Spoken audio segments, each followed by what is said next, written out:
In this tutorial, we're going to talk about color correction and curves and levels and all kinds of amazing little tips and tricks to help you get really good results when it comes to color correcting your images in Photoshop. And it all starts right now.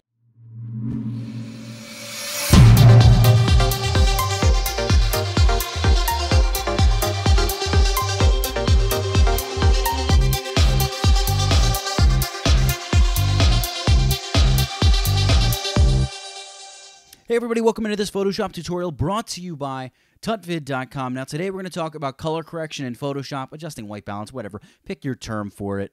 It's just about getting great color in your images and correcting color shifts and things like that.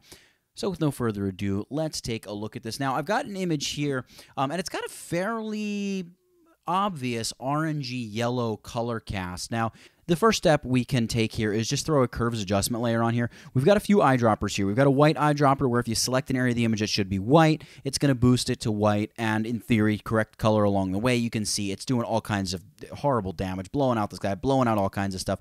The black eyedropper, again, in theory, you select an area of the image that should be black, and it should darken things up, contrast, color, you name it. Again, not very effective. The best one is this middle gray, the true white balance eyedropper tool.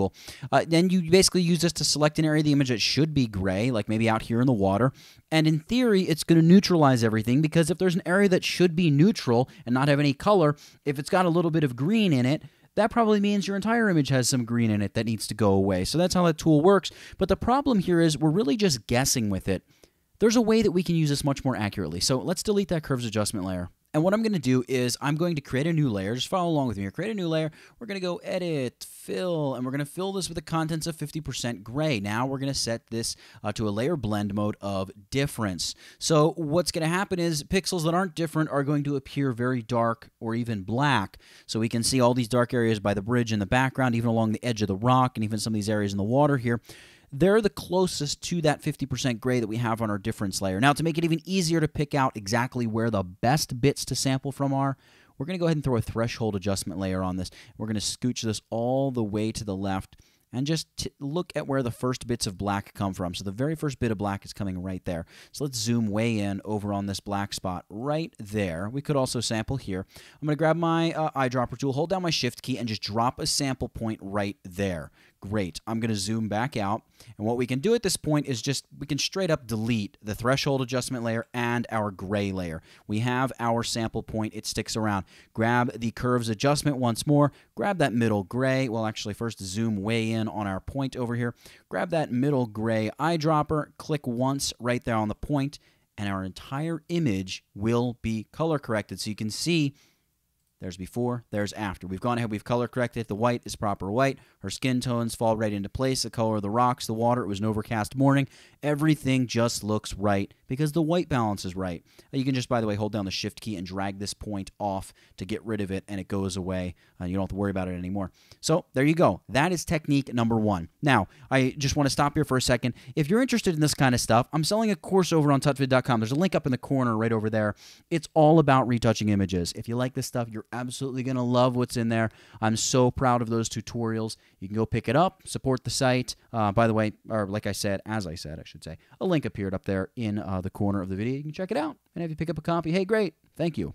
Let's get back to the tutorial. So the next sort of quick way to adjust white balance is a fairly similar tool in the Camera Raw dialog box. So if we go Filter, Camera Raw, Filter, or if you just have a raw image that you're opening, you just imported from your camera, open it up in the Camera Raw editor, and you have a white balance tool, very similar to that middle gray eyedropper of curves. And by the way, levels adjustment also has those three eyedroppers. You can do roughly the same thing with them. I'm going to zoom way in over here on the bridge in kind of the same area, grab that white balance eyedropper, click once, and if I zoom back out, you can see we have corrected our white balance in one click. Now, I want to stop here for a second. We knew where our gray point was, so it made that very fast to go in and figure out where to click to get, spot-on accurate color correction. You don't have to do what I did in Photoshop with every photo, but if you have a photo shoot like I did here where I'm shooting 300 photos by the edge of the water, if you do it with one photo, you're going to know, hey, look, there's a gray spot over on the bridge right there, and you can color correct 300-400 photos at a time with one click. This tool is very similar to the color balance eyedropper in Lightroom, if you're familiar with that. It does the same thing. So using this technique in Photoshop, yes, you're front loading, spending 45 seconds throwing a 50% gray layer and a threshold layer on to find your gray point. But once you find generally where the gray point is, you can correct, 50, 100, 1,000, 5,000 photos at once if they're all shot kind of in the same area. So that makes that kind of nice and easy. And if it's shot under the same light, really you can just copy, the kind of temperature and tint slider or just the camera raw settings and paste them to your other images that were shot at the same location, date, and time and all that good stuff. You can hit OK, and it's just going to commit those changes. I'm going to undo that. So we've gone over using curves, gray eyedropper, and camera raw.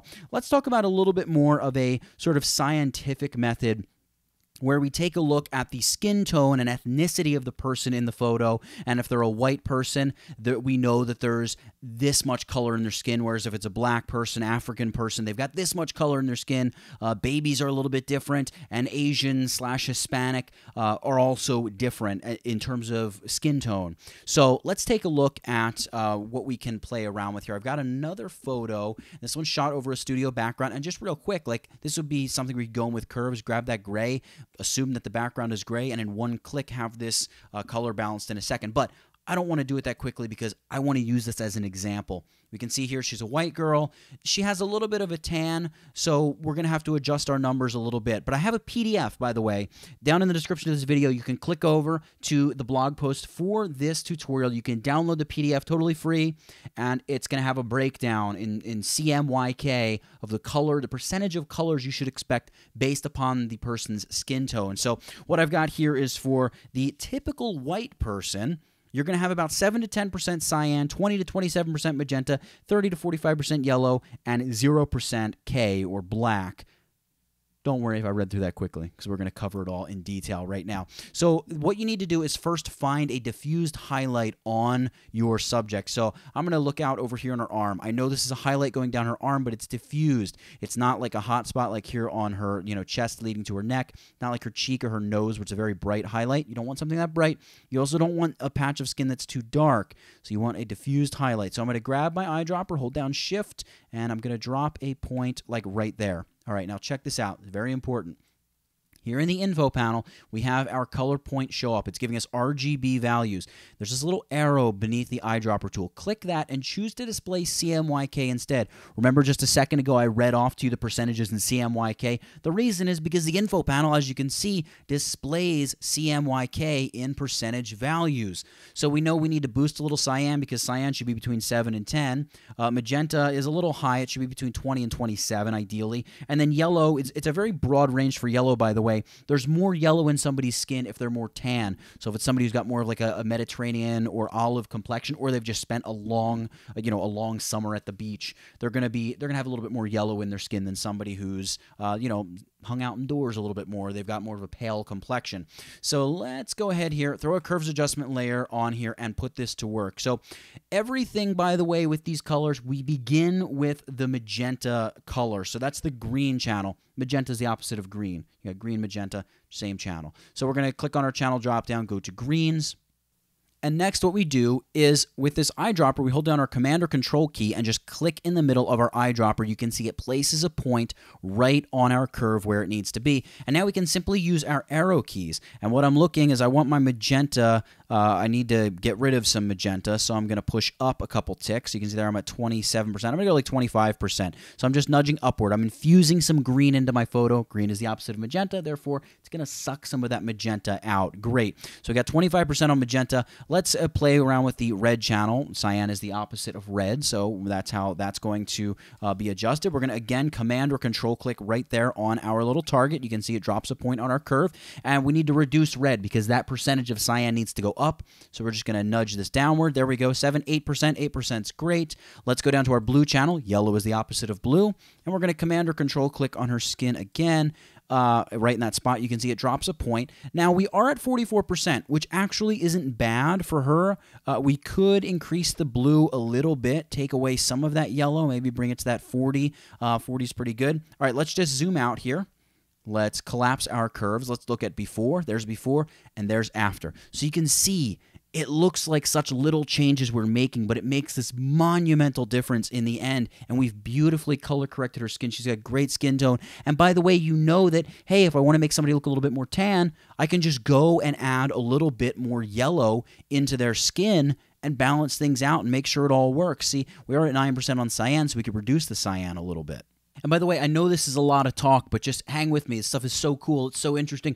And I don't really see many people talking about this. If you understand the colors that go into a skin tone, you have so much control over the way your image is going to look in the end. It's really cool.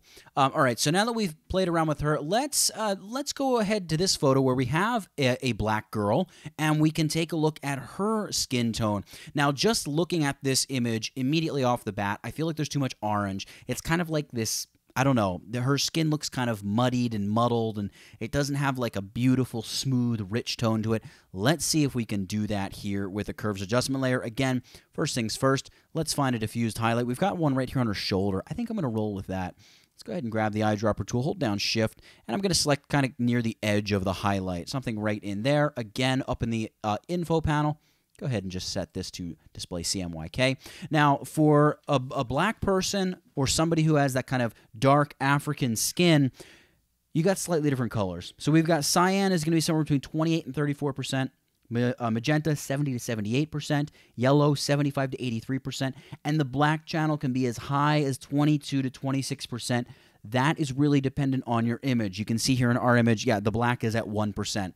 If we were to boost black to like 15% even, it would destroy the image. So we probably don't want to mess around with that too much. But just know the K factor can be up or down when you're working with the colored skin. So here's what we're going to do. We're going to throw a curves adjustment layer here. And I'm going to Command or Control click. Well, I'm going to go into my green channel first, because again, here we're beginning with green/magenta first. We want to kind of set that color, and then we'll do red, cyan, and yellow, blue off of that. So we're going to Command or Control click there on our dot. It places a point right there. I'm looking at magentas. We're at 49% right now. That needs to be like 70 to 75%. So I'm going to just press this downward, and don't worry, we're really messing things up here. Don't worry about that. There we go. We're going to hang at 70%. I'm going to go kind of as technically low as I can go. So we're at 70%. I'm looking at cyan now. That's only at 11%, so we need to boost that to like 28 to 34%. So let's go up to our red channel. Remember, cyan's the opposite of red. Command or Control click there on our dot, and I'm going to nudge this downward. We're getting rid of red. Getting rid of red.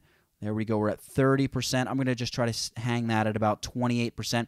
Look at what that's done to the magenta. That's pushed it back to 63%. So we might need to go back into our green channel and adjust that. Let's adjust the yellow first, though, because yellow needs to be pushed up now. Let's go to the blue channel. Command or Control click on that dot, and we're going to push blue downward. All right, so there we go. Blue's at 72%. That actually looks pretty good. 76%, that's probably good. Now I want to go back to the green channel. I'm going to select this, and we need to infuse a little bit more magenta into here. So I'm going to get this. There we go, 72%. That looks pretty good. There we go, yellow, 73%. Cool. All right, let's just back this out and check to see what it's done. So we've got very rich tones for her. I'm going to get rid of this mark on by just holding down the Shift key and dragging it away. Very rich tones for her. The dress looks nice and balanced, at least the part under the light. I was using an off-camera flash here. It looks like it's color balanced well. The rest of it's going to look a little bit blue. We were shooting, the sun was setting very, very quickly, so the light was much cooler, so that it would explain the ambience having kind of this bluish hue to it, or tint to it, if you will. But this looks pretty good. So you can see there's before, there's after. We've given her skin just this beautiful, rich tone. And if you feel like it's too much, I mean, a couple things. Number one, your eye is going to try to automatically correct and convince you that the original image looks really good. It's the amazingness of your eye. It just does that kind of, automatically. But we're going to kind of trust our numbers here, roll with that. You can scale back the opacity if you want a little bit, and sometimes you'll come across an image that looks, really, really good. And remember, the numbers are there to follow very generally. They get you kind of in the ballpark, but you as a photographer, don't worry about a scientifically perfect or an exactly precise color corrected image unless you're doing something like product photography where it needs to be as exact as possible. With something like a portrait, as long as it looks great, it flatters your subject, that's what you want. In this case, I've taken her skin from looking really kind of orangey and muddled to just having these very smooth, very beautiful tones. Very nice. All right, let's go over here to, actually, no, let's go back. Let's talk about the fourth way to color correct an image. So here with our original image, this is going to be a great example because, I'm going to get rid of the info panel here, because we can identify that it's got a very strong yellowish, orangey color cast. I'm going to use a hue saturation adjustment layer. So under hue saturation, you have all these color channels. I'm just going to select the yellow's color channel, and maybe I'll dip it toward the red a little bit. You can see we're working as if, just imagine there's the yellow. So if we head to the left, we're going to head into orange and red territory. Then I'm going to reduce the saturation a bit. Something kind of like that. So you can see there's before, there's after. So you can do some color correction that way. It's not like the best way to do it, but you can see it's just fast, it's easy. And if you look at your image, like we were looking at this image and you can see, wow, it definitely has a heavy, magenta tint. You can just go and slide back on the magenta. If you don't have time, you don't feel like messing around with anything else, just jump in there with hue saturation and correct it right up. So last but not least, we can just kind of freehand it and go for it using something like curves. So let's do that here with this landscape image. It's going to allow us to kind of dramatize the color a little bit, but also clean up some things. For instance, this photo, I know that this stuff should be much closer to white. So first thing I'm going to do is add a curves adjustment layer, grab that gray eyedropper, and just click that once. You can see it's going to clean things up a bit with one click. I'm going to reduce the opacity to 70% or so. And we're going to throw a second curves adjustment above this, because what I want to do is, let's begin with the red channel here. I'm going to grab this little finger. So the finger, what it allows you to do is click on a part of the image and just push upward in order to add red, or obviously pull down, and it's going to take red out of the image and fuse cyan. So let's add some red to the sky up here. Well, let's try that again. There we go, something like that. I don't want all that red down here in these darker parts of the image, so select like down here and then just drag downward. Something like that. Great. Let's go to green. Remember, the opposite of green is magenta. What happens if we add some magenta to our image? Because that really makes this much more like sunset-ish. I don't want that much magenta down here in the foreground, though, so boost that a little bit. Be careful, because the green is really going to start to look like, nasty swamp green quickly.